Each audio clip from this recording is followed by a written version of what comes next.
Every story appears ordinary till you see the core side of it. And what you're looking for is the story behind the news. We bring it to you from Lagos, the commercial capital of Nigeria. Giving you all sides and political stories round the clock. Every detail from the start line to the final whistle.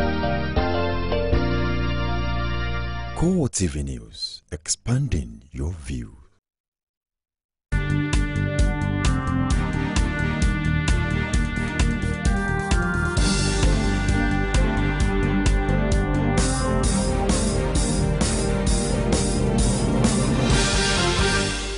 A very good evening to you. Welcome to CoreTV Primetime News. I am Omotayo Alo. In our major stories tonight, Senate wants fuel subsidy regime reviewed as presidency transmits the medium-term expenditure framework to the National Assembly.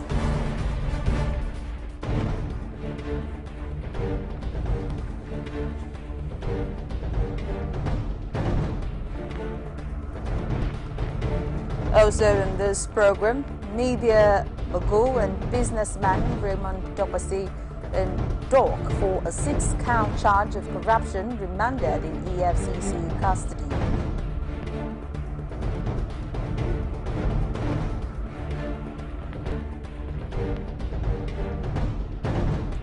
Senate clears and confirms Nigeria's new tax master Babatunde Fowler as executive chairman of the Federal Inland Revenue.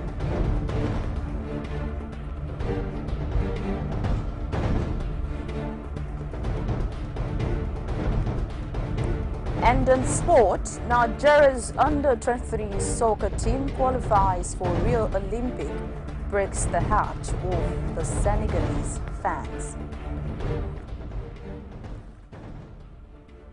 Thank you for joining us tonight. Now the news in full. The Senate wants the federal government to take a final decision on the fuel subsidy regime. Senators also demanded a review of the benchmark price for oil sales as it awaits the 2016 appropriation bill. These issues cropped up during the consideration of the 2016-2018 medium-term expenditure framework before it was referred to the Committees on Finance and Appropriation. Meanwhile, the Senate of the Federal Republic of Nigeria has confirmed the appointment of Babatunde Fowler as its chairman of the Federal Inland Revenue. The confirmation by the Senate is coming on the eve of Nigeria's 2016 budgetary expenditure profile for the year 2016, where Nigeria's chief tax master and its agency is expected to generate over 3 billion naira to the coffers of the federal government for its 2016 spending. Fowler is reputed to have raised the revenue profile of Lagos State from 10 billion naira to over 25 billion naira, while he was the chairman of Lagos State Internal Revenue Service under former Governor Babatunde Raji Fashola. The House of Representatives has forwarded the medium-term expenditure framework to its Committee on Appropriation. This was after the federal lawmakers deliberated on the document that is to serve as the basis for the 2016 budget estimate. The legislators also promised speedy passage of the appropriation bill once it is sent. Our correspondent has details. We bring you details of that report later. Meanwhile, the leader of the House of Representatives, Femi Gbajabiamila, has dismissed calls for the privatization of refineries in Nigeria. Responding to a motion seeking a halt to the operations of the refineries due to heavy debt, the House leader said it is proper to first find out what went wrong and how to fix the problems. Newly appointed acting chairman of the Economic and Financial Crimes Commission, Ibrahim Magu, on Wednesday made his first public appearance by leading senior officials of the anti-graft agency on an anti-corruption walk. It was designed as part of the activities to mark the 2015 International Anti-Corruption Day.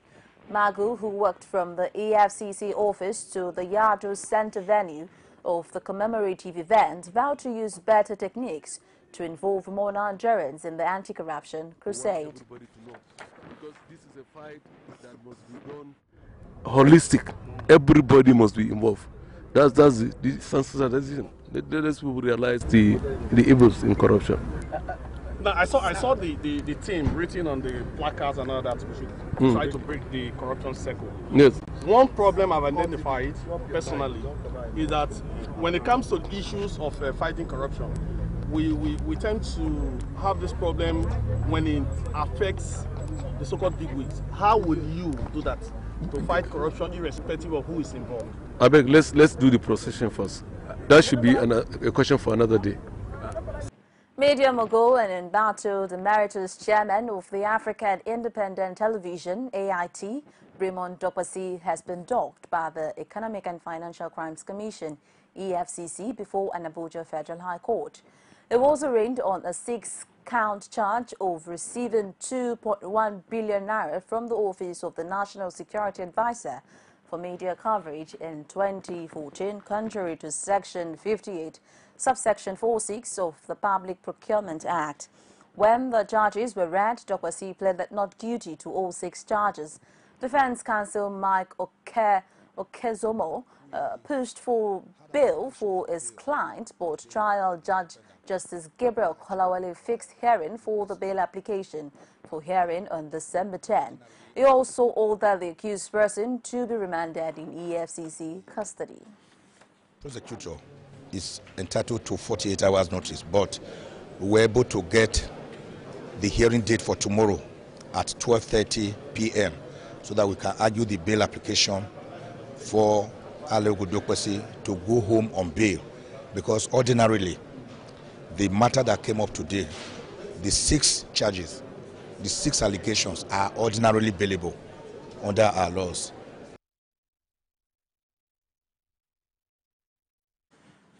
Edo State Governor Adams Oshiomhole has thrown his weight behind the prosecution of those involved in the alleged arms deal scandal. Oshiomhole, who spoke with State House correspondents in Abuja, decried what he called chain of conspiracy by the former administration to defraud Nigerians. He urged the federal government to ensure diligent prosecution of anybody wanting in the arms deal. The Edo State Governor, who also urged political office holders to consider cutting costs rather than slash the minimum wage. The Nigerian Bar Association is seeking effective collaboration among different anti-graft agencies in the fight against corrupt practices. Chairman, NBA Anti-Corruption Commission Titus Osanapo made the call at an occasion marking the International Anti-Corruption Day in Abuja. He insisted that the anti-graft institutions in Nigeria will be better off when they work in synergy rather than being merged. We have anti-corruption agencies. With what we have, what I think is best at this point in time is to ensure that there is proper synergy, proper cooperation, so to ensure that they all do their bits to ensure that the society is better for it. But from a long perspective, obviously there have been instances where there seem to be some overlap in terms of functions or in terms of objective. It may be best in the circumstance to set up a committee that will look at those things very clearly and take an informed position that will assist the government whether to merge or not to emerge, or possibly even creating a new institution that should address all issues related to corruption as one bus stop for issues dealing with corruption.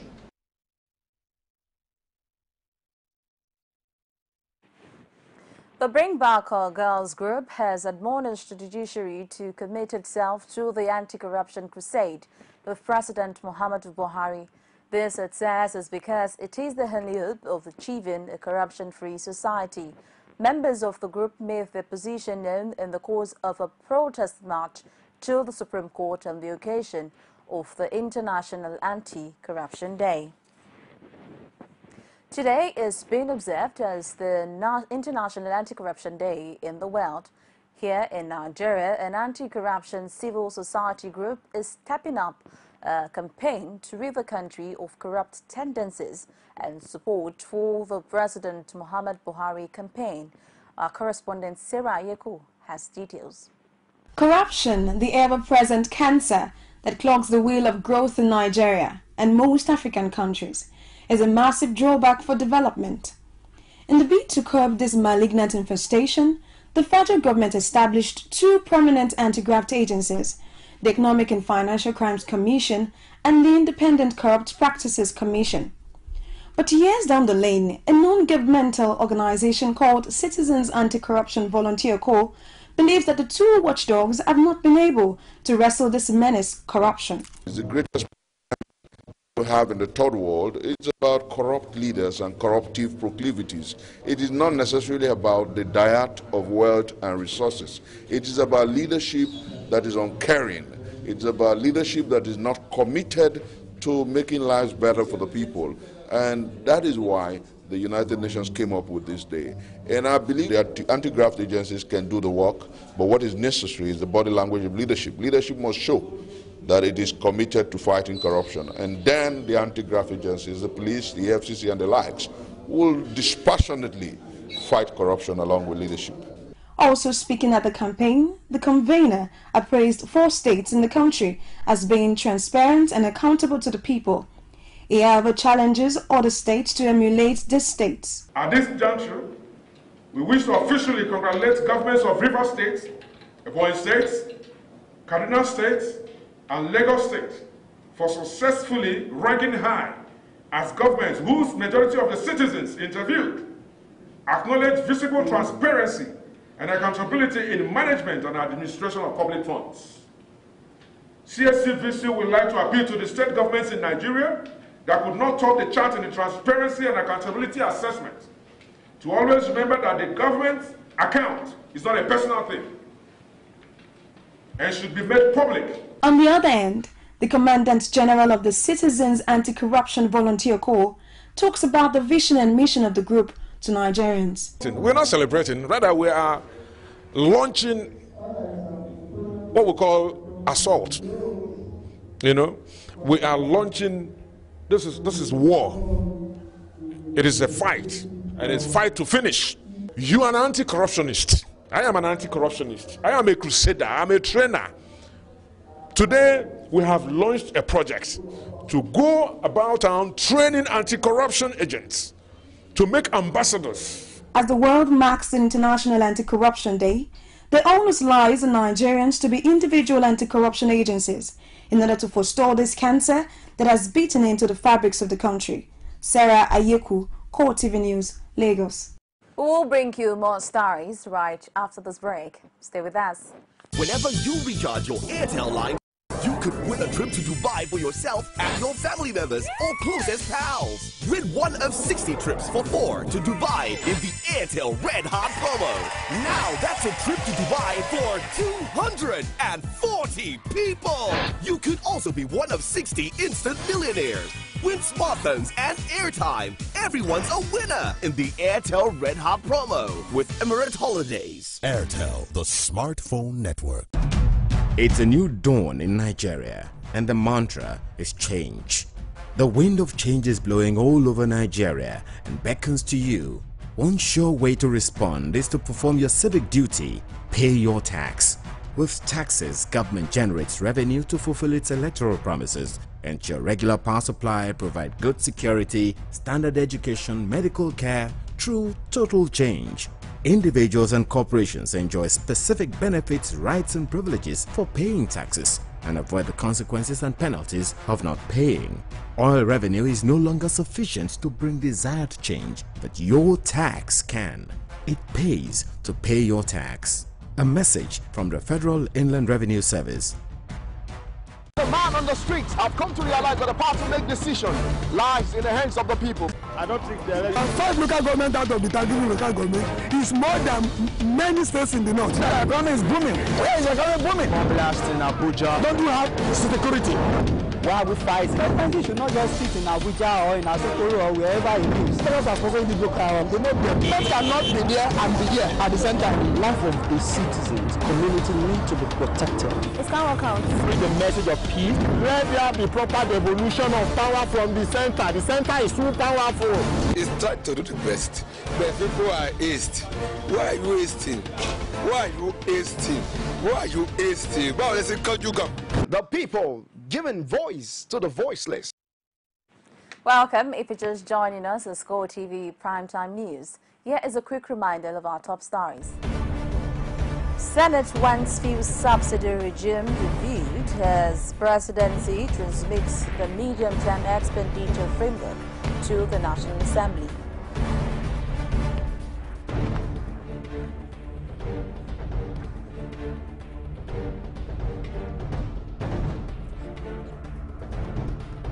Media mogul and businessman Raymond Dokwasi in dock for a 6-count charge of corruption, remanded in EFCC custody.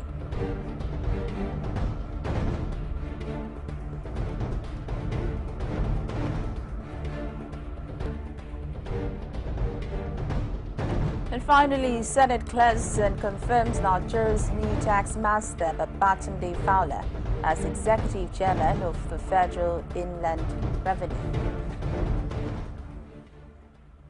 For more news and information, visit our social media platform, facebook.com/CoreTV News, Twitter handle @CoreTV News NG. You could get more on our YouTube channel, youtube.com/CoreTV, leave a space and news. The Lagos State government on Wednesday warned residents to desist from holding open processions during the Yuletide. Briefing Government House correspondent shortly after an emergency meeting, Security Council meeting, the State Commissioner of Police, Fatai Owosheni, said the council decided to stop any form of procession due to intelligence report and security, which indicated the possibility of such processions being hijacked by hoodlums. It said, inasmuch as the government would like residents to celebrate the Yuletide with all the fanfare associated with the season, the security situation across the globe requires everyone to be on red alert so as to prevent unscrupulous elements from unleashing terror on innocent citizens.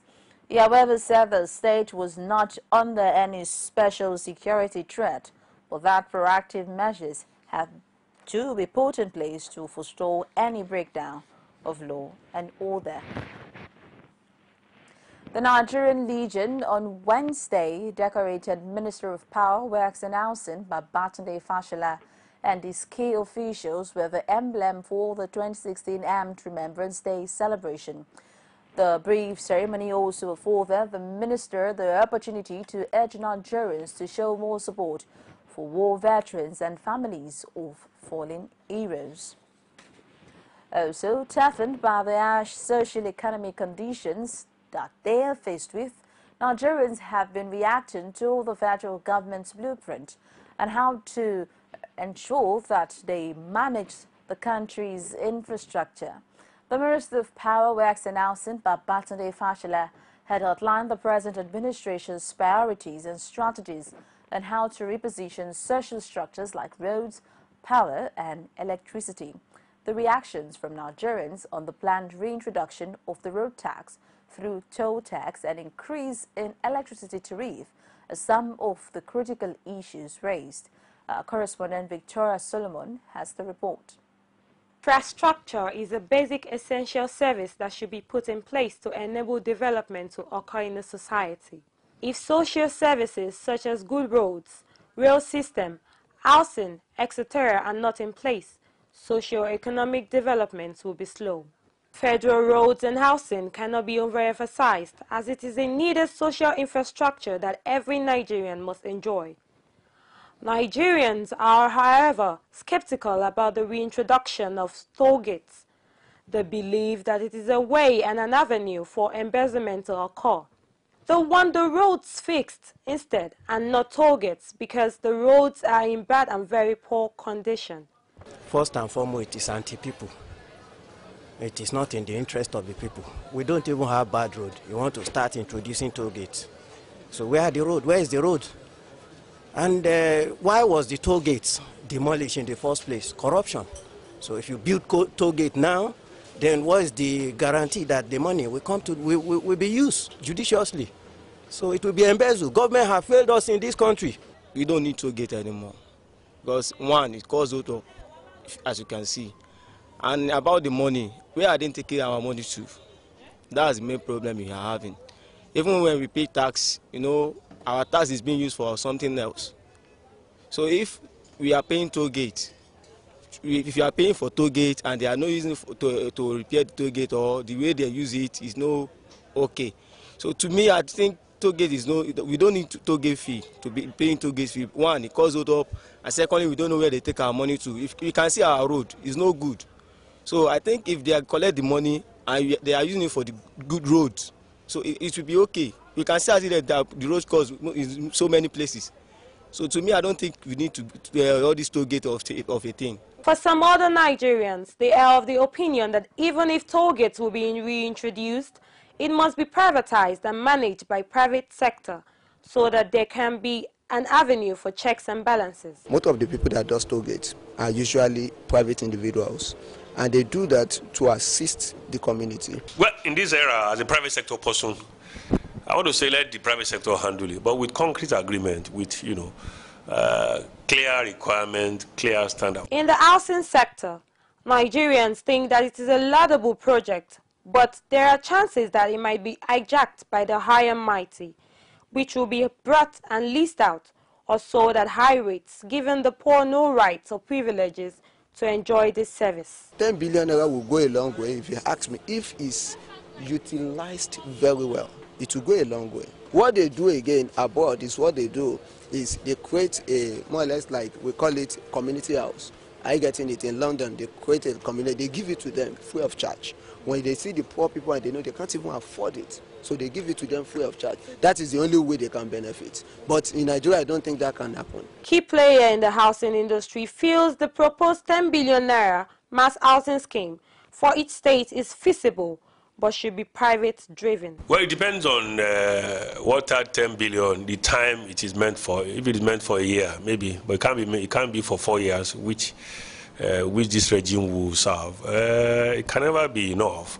But then if they put 10 billion into housing sector, it will be substantial.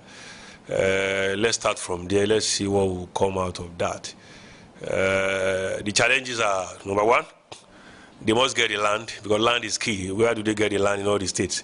I hope states will not delay. Some state government can be very funny, particularly in areas where it's not the party of the federal. They can delay. But I think the common sense is that federal government want to pump money into your state to do housing. So why will you delay allocating land? I mean, because it's state that will make the land available under the Land Use Act. So why will you delay allowing federal government to pump money into your state to provide housing for your people and to have impact? It's a federal government. So 10 billion, yes, let it go on. Let's see what 10 billion can do for us. Victoria Solomon, CoreTV News, Lagos. This may not be the best of time for the government of the state of Osun, as the management of all of its tertiary institutions are at daggers drawn. This time, the alumni associations of the institutions comprising Osun State Polytechnic Ire, Osun State College of Technology SRK, Colleges of Education Ilarogun and Ilesha are spoiling for a showdown with the government if it fails to halt its plans. We condemn in totality the dismissal of over 250 staff of Osun State College of Education, Ila and Ilesha, and demand for their immediate reinstatement. We also want the government, especially the governing councils of Osun State Polytechnic Ire and Osun State College of Education of Technology SRK, to desist from the planned retrenchment. We are aware that the polytechnics, the two polytechnics, are going to do their own retrenchment this month, very soon. We are warning them because we will take a very drastic action against it. We will stop them. We will use all we can to stop them. Nobody has been sacked. And to the best of my knowledge, no staff of Osun State government has been sacked.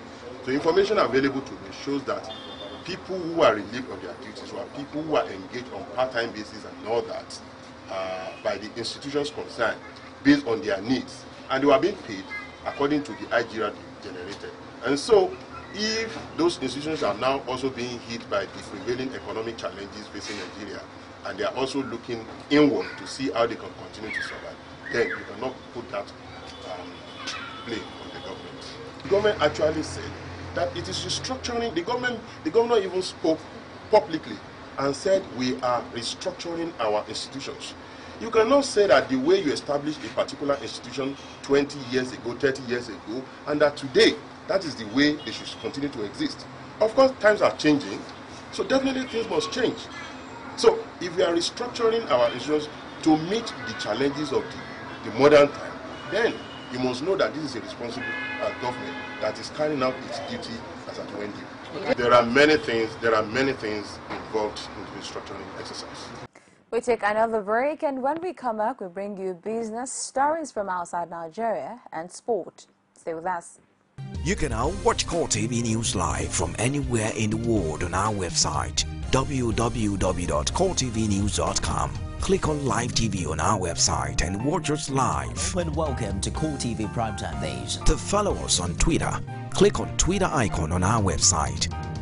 On Facebook, click on the Facebook and YouTube to see all our previous news production. You can also watch us live on YouTube. Click CoreTV, leave a space, then News. CoreTV News, our 24-hour news station.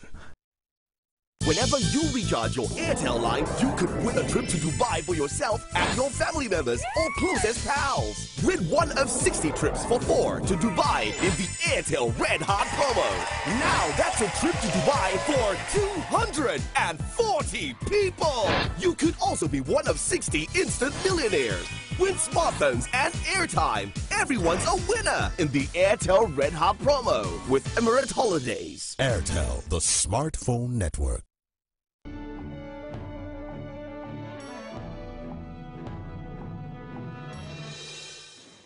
Welcome in business. The Senate has begun a probe into the alleged abuse and mismanagement of Treasury's single account, a regime with the central bank denying any wrongdoing. Was also on record Governor Godwin Emefiele, however, told members of the Senate Committee on Public Accounts and Finance that the 1% charge was duly approved.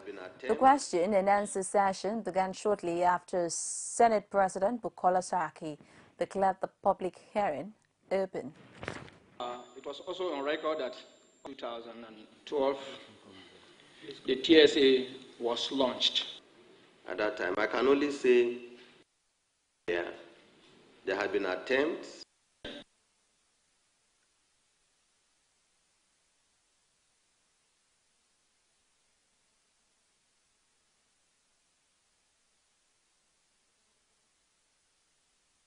taking these funds through.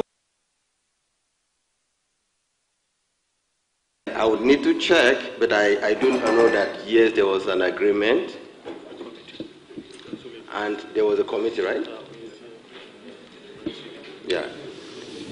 I'm told that the interdepartmental committee between the OAGF and the CBN at that time approved the 1% charge. What was unique about remitter and give mix, right, to the point where we have to be incurring this kind of expenditure and all that, whereas we have RTGS. First, let me say that the RTGS has not been abandoned. The RTGS, like I read earlier, the TSA monies were received through 3 routes.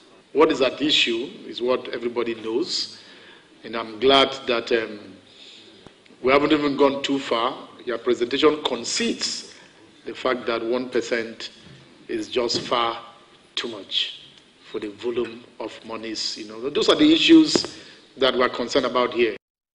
Another foreign scene, at least 11 migrants, including 5 children, drowned and about 10 were missing after their boat sank overnight off the Greek island of Markosini, Greek Maritime Police said. On Wednesday, 26 people were saved and a search was underway in the southeastern Aegean Sea for all the survivors from the capsized wooden boat. A Greek army helicopter was pressed into service with a vessel from the European Union's border agency Frontex to aid the search, they said. The dead also included 2 women and 4 men. Witnesses said the boat had sunk despite a calm sea and feeble winds.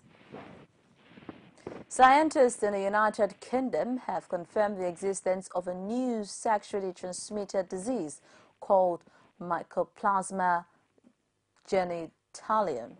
The confirmation of the bacterial disease, which causes painful urination, among other things as an STD, comes more than 2 decades after it was first discovered. The researchers said the study experienced by participants of age 16 to 44 years for MG strengthens evidence that MG is an STI. The study found that men of black ethnicity were more likely to test positive for MG and showed that the prevalence of the disease was 1.2% in men and 1.3% in women. It also found that for both men and women, the disease was strongly associated with reporting risk behaviors such as increase in the number of total and new partners and unsafe sex in the past year. And now to sports. Our style, that's what he delivered. Usain Bolt storming, no, he takes Puyol with a flying lead. Bo taking them out in the lead.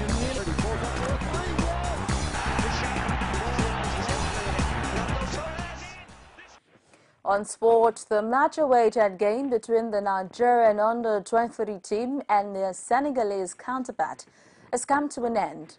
The match, which was tension-soaked as predicted by Pundit, saw the Senegalese looking on as the Nigerian goalkeeper scored all their chances in the first half by saving a penalty. The Eaglets then went on to break Senegalese heart after a Tobo Ogenekaro converted Nigeria's penalty kick in the 75th minute and not only claimed victory for Nigeria but also ensured the qualification for Rio 2016. The Director General, National Sports Commission, Al-Hassan Yatmout, said sports development is vital for Nigerian sport to strive and compete effectively with other countries. Speaking on the theme, grassroots sport as basis for sports development at a sports seminar, he stated the need for grassroots sport development for Nigerian sport to strive. And just before we go tonight, here is a quick reminder of our top stories. We told you earlier that the Senate wants fuel subsidy regime reviewed as presidency transmits the medium-term expenditure framework to the National Assembly.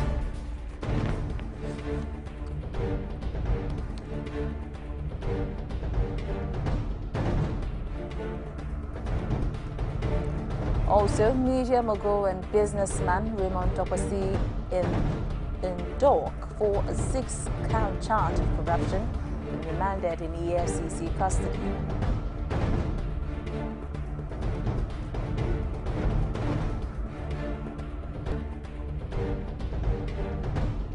And finally, Senate clears and confirms Nigeria's new tax master, Babatunde Fowler, as executive chairman of the Federal Inland Revenue. On behalf of the entire news crew, thank you so very much for joining us tonight. My name is Omotayo Alo.